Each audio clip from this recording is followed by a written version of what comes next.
South Korean President Yoon Suk Yeol declared martial law on Tuesday in a surprise late-night address, marking the first such declaration since 1980. Yoon vowed to eradicate pro-North Korean anti-state forces, focusing on his domestic political opponents rather than any specific threat from North Korea. The move sent shockwaves through the country, leading to a sharp drop in the Korean won. Yoon cited opposition efforts to block government actions, including a proposal to impeach top prosecutors and cut the national budget, as reasons for the drastic measure. Critics, including opposition leader Lee Jae-myung, warned the decision could destabilize the economy and escalate tensions. US troops remain stationed in South Korea amid the political unrest, but the White House has not yet commented.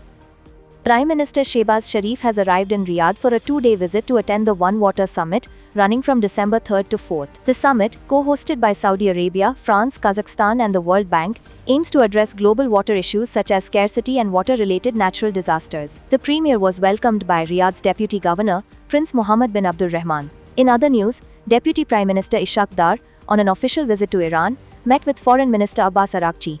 Both leaders agreed to enhance cooperation in all areas. Dar is in Iran to attend the 28th meeting of the Economic Cooperation Organization's Council of Ministers. Meanwhile, the Pakistan Stock Exchange surged past 104,000 points on Tuesday, gaining more than 1,000 points after inflation dropped to a 6.5-year low of 4.9% in November. The KSE 100 index closed at 104,559.07 points, boosted by optimism over lower interest rates and stronger earnings growth. Lastly, Pakistan triumphed over Bangladesh by 10 wickets in the final of the 4th T20 Blind Cricket World Cup at Multan Cricket Stadium. The tournament featured teams from India, Sri Lanka, Bangladesh, South Africa, Nepal and Afghanistan.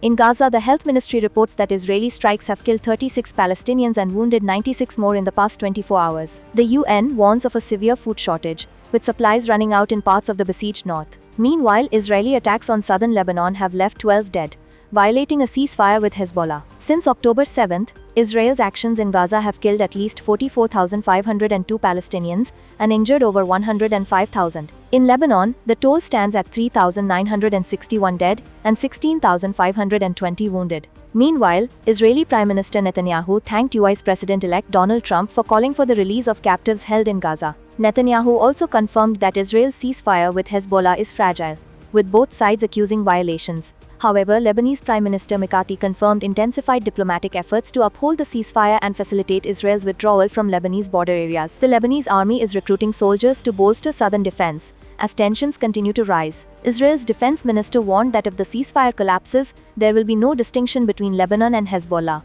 In the West Bank, Israeli forces arrested 18 Palestinians, bringing the total arrests since the Gaza conflict began to over 11,900. The humanitarian crisis continues to deepen, with a rising number of injured Palestinians requiring urgent care.